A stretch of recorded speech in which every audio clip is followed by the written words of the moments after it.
Ah. Et moi, non, Amen. Amen. Pour la Pambolo. Amen. Je vais faire ça dimanche le 13. C'est ça, non? Oui. Le 13 décembre 2020. Le Tikali Nikolomike. Pour année à tout ceci là. Nous allons installer Bandaki le 29 et aussi le 25. Nous allons les accompagner dans la jeûne et prière. Dès que le dimanche, au Kogia Malam, à partir de 0h, semaine, il va toujours dans la jeûne. Et dans la semaine, jeûne n'a vu ce qui va là. Premier culte lundi, deuxième culte mardi, troisième culte mercredi. Pour poser le système, il y a jeûne mon léger, pour Kogia. Il faut me la tinali par journée mobimba, pour Kogia gâteau, pour Kogia yaourt. Et ça problème était. Quand je comme mercredi na Poutou, jeudi na vendredi que dans la culte moko à sec. C'est-à-dire, Poutou mercredi 0h, au grand Kanatongo, si culte ya propre à 19h, au lieu de côté, quand je suis sur culte, bloqué, au lieu de l'occurrence. Vendredi, pendant un mois. Est-ce que ça va très bien? Amen. Pour semaine au Puna, les que dans la semaine de l'autre côté de Souka, pour le 25. Oui, les semaines on a mon bimba et que dans la jeûne prière à sec, sans pour autant au lieu. Amen. Amen. Beaucoup pour la vanne, on va aussi en attirer de quoi passe par là. L'autre qui est là. Quand la mission est là, donne-moi cette montagne. Bible ezoloba Caleb nde azotelema liboso ya Josué mpona koyebisa moto na Nzambe pesa ngai montagne na nga oyo. Montagne ya Caleb ezalaki nini? Ezalaki parti ya héritage oyo Nzambe abongisaki mpo na ye, mabele oyo Nzambe alobaki héritage no eza na mabele wana. Nde Caleb azotelema po aya koyebisa moto na Nzambe Josué ke pesa nga mabele wana. Me Nzambe asi apesaki ye, nazoya pa moto na Nzambe pourquoi? Josué chapitre 14 verset 10 nazokita.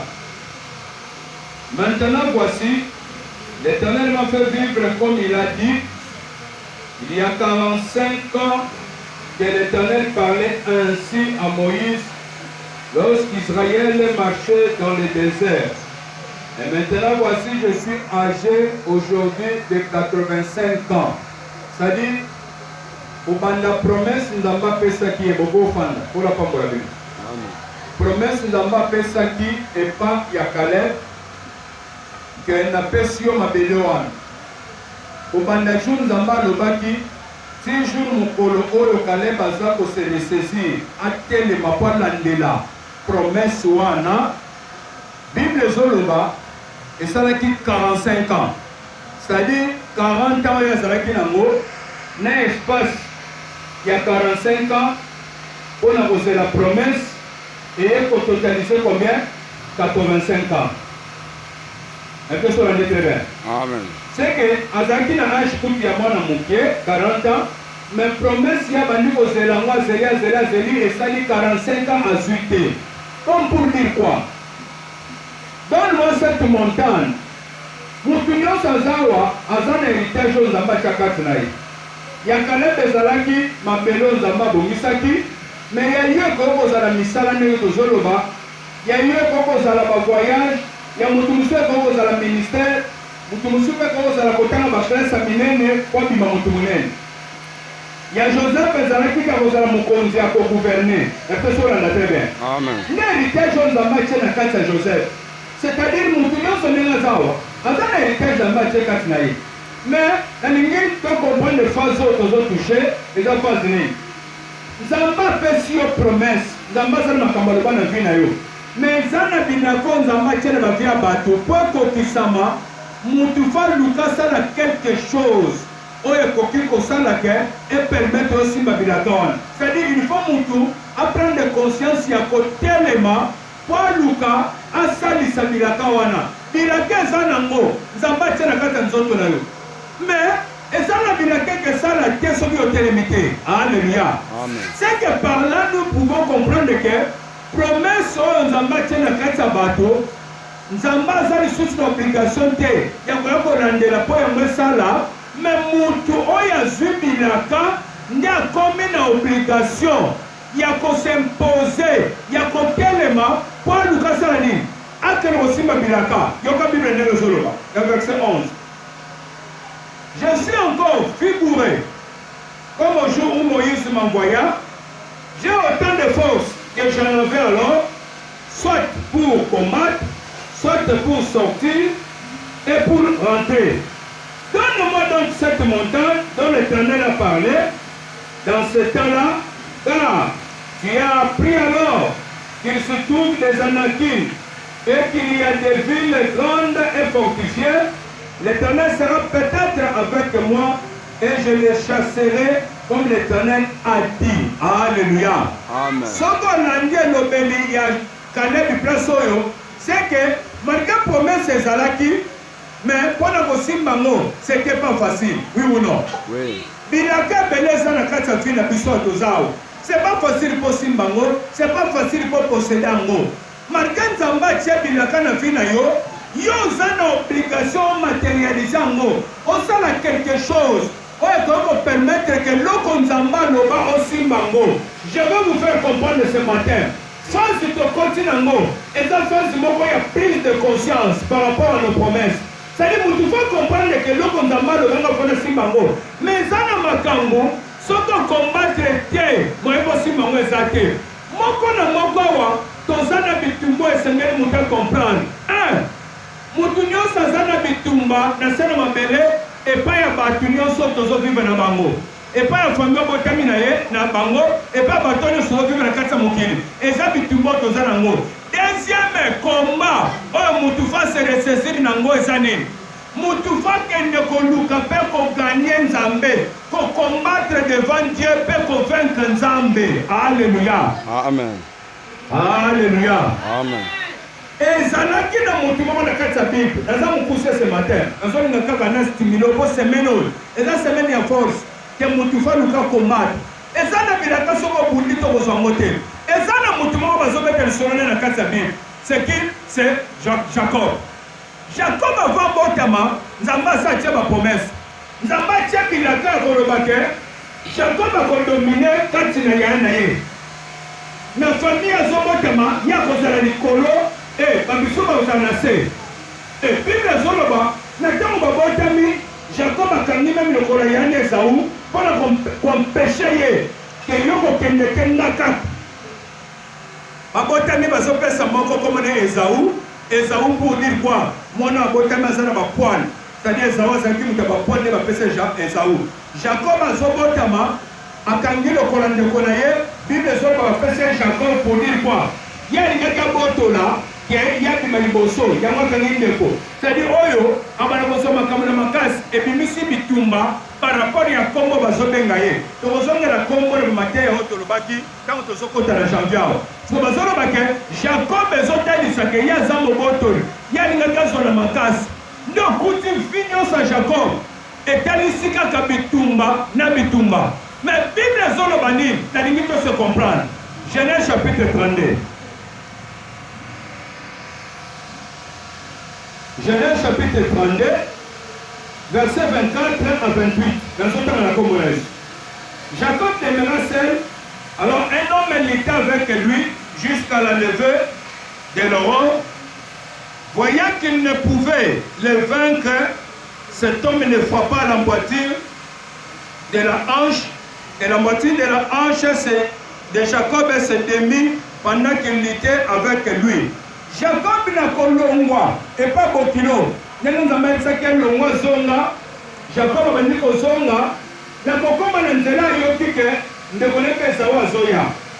Komona bitumba liso ezotelemela ye. Bible zoya be komati na botumoko. Jacob azimba sina ye. Bana biloko nyonso akatisi yango moma imoka moke ezalaki wana. alobi bino bozala ngambo kuna nga nazotika na ngambo oyo atikali na ngambu ye moko moto aza te. C'est-à-dire quoi? Eza na bamoma oyo esengaka mpe na tia motu mpo longa, il faut moto ase retire akota na intimité ya ye na nzambe. Peut-être nzambe akokoya kolobele, peut-être nzambe akoya kotalisa ye. Bapriere nyonso ezalaka bapriere d'ensemble te, mais eza na bamoma moto ase retiraka ye moko. Ye moko ndenge okosambela mpa nzambe oseretire mpe yo moko obandi kosambela mpo tala so nzambe akoyebiso nini. Nde Jacob autilize mayele wana na moma atikali ye moko. Bible ezoloba motu moko aye kolekana ka wana motu azolekana nde nzambe, me ye kolekana moma nini? Na moma Jacob asekarte na distraction nyonso, asekarte na bato nyonso, asekarte na biloko nyonso. Bato ebele nzambe azovisite bango te mpo à tout moment baza na distraction, à tout moment baza entouré. Nzambe atambolaka mpe na motu na ye na moma moto aza kosisole mpo aluka nzambe, na moma moto aza koseretire mpo atikala ye moko. Alleluya, Amen. alleluya, Amen. olesa pambolaka. Amen. Na moma Jacob abandi kotuna nzambe mpe ye moto oyebisinga na songo makambo nazovivre so eza nini, bitumba etelemi so liboso eza nini. Na ntango abandi koloba azosambela azolela, Bible ezoloba motu moko aye azoleka na place wana. Na ntango azolekana Jacob alobi place wana nazaleli na marche nyonso tosalaki ya koya na voyage, motu azolekaka boye mpo na nini? Jacob ati akangi motu wana. Jacob alobi namoni vi na nga problème nango eza yo kokoleka wa te mpo na ka na nga kuna na bato nyonso baza kuna, moto lokola yo mpe aza te. Mais yo ye kolekaka place onga na tikali isole mpo na nini? Seke yo ndoza na solution na ngai na kotiko te. Jacob akangi na nzoto. Na ntango akangi moto wana na nzoto, Bible ezoloba babandi kobunda kutu mobimba, bundaka na kati ya bituma na bango. Verset 25. Voyant qu'il ne pouvait le vaincre, cet homme ne frappa la moitié de la hanche. Et la moitié de la hanche de Jacob s'était mis pendant qu'il était avec lui. Moutoana lukia, boukiana lukia tout. Pendant renforcer que Jacob a tika, Jacob a mis tout boukingai. Na koti côté. C'est-à-dire, baso bunda, baso litena moutoana. Oui ou non? Oui. Na kata bituma na bango verset 26e. Il dit, laisse-moi aller. Wana moutoana solba. Car l'aurore se lève. Tikangana kende. Tala tongo ya moyo soli ngetana. Seke moutoana sobanga nini? Asobanga tongo etana. Alléluia. Amen. Tikangana kende. Tongo ya moyo esotana. Tikangana kende. Bible solo baboue. Jacob répondit, je ne te laisserai point aller que tu ne m'aies béni. Nakotiko kende te soko pamolinga te. C'est que pour Jacob, pour tika mutana kende, pour mutana sani. Oh, ce que mutana pamoli, c'est que Jacob a longi, oui ou non? Oui. Oui ou non? Oui. Nazolo baboy, ezana ba promesse. Ce que mutabundi na batamokilité, abundi pena nzambe te moya longa, ezate. C'est pour te dire quoi? L'autre fois, je vous disais, ne soyez pas inconsidérés. C'est-à-dire, au sein de l'église, on dirait qu'il y a un part, on dirait qu'il y a un petit camarade. Non. Mais quand tu n'as pas dit ça, ma promesse c'est ça, mais ça n'a pas promesse possible, il lui faut soit conscience de tellement combattre. On bout de la famille, on bout de la zambé, pour l'ongango. Nous allons expliquer pour comprendre. Jacob a revu dans votre côté. Il faut prendre mon langage. Ce qu'on peut m'arrêter, moi je vais dire que c'est ton nom et quel est le puissant. 27, il lui dit, quel est ton nom? Et il répondit, mon nom est Jacob.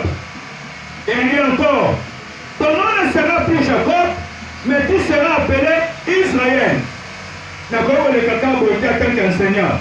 Quand on reçoit de la matière, nous allons faire comprendre. Nous avons fait des combos. Et ça, nous avons fait de la cabane. Pasi po eza kombo omo na yo vi na ye nde ezolanda yo, eza na kombo eza na signification ya mabe, eza na kombo mosusu bapesi mpona bacirconstance. C'est-à-dire tokozala kombele bakombo misato wana si nateyaki ndambo nakanisi deja ndambo, mais na domaine sikoyo ya likambo etali kombo na baproblème nyonso bakombo wana ekoki kozala nango solution nango ezaka place oyo totangi awa. C'est-à-dire quoi?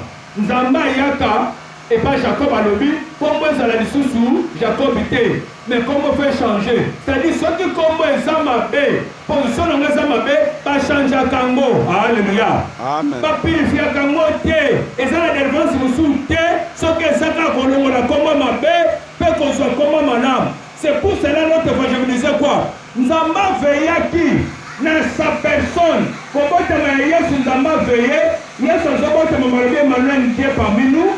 Yesu abotami bazoloba kombo ezala Jésus-Christ. Bible qui est premier homme dans Philippiens 10 que na kombo na Yesu Christ likolo pe na sala na belesa nini efukama. C'est-à-dire quand on cite le nom de Jésus-Christ, nyonso mabongo pesa nini efukama. Soki likolo ezofukama na kombo ya Yesu, c'est que Nzambe mususa par là pour dire quoi? Nzambe veilla na kombo ya bonzambe. Il suffit de Jésus, c'est que vous confessez qu'il est Dieu. Amen. Un peu ça comprendre. Amen. C'est que Nzambe mokili azoveille na kombo. Po kombo ebeba te. Aye azoba bobenge kombo Jean. Un peu ça na tebe. Amen. Nzambe azoveille apesi kombo Jean-Baptiste. Jean. Pourquoi veille na kombo? Po yebi ke kango babengaka kombo, kombo ebengaka vimo bimba. Si nous yo, à partir de Kombo Bazobenga, pour te dire ce qui existe a déjà été appelé par son nom. Nous sommes existé si Babenga Kombo. Ce qui Kombo n'est pas fait et que Babenga Kombo n'est pas sali. Et que l'anayo. Maintenant, Jacob, alors bien à côté, il faut pas morangai. C'est que Jacob a son sali. Alonga, n'est que sur la télé. Amen. Si vous avez un zobunda naye, malgré bomba qui identité naye, a tout nié Kombo nan.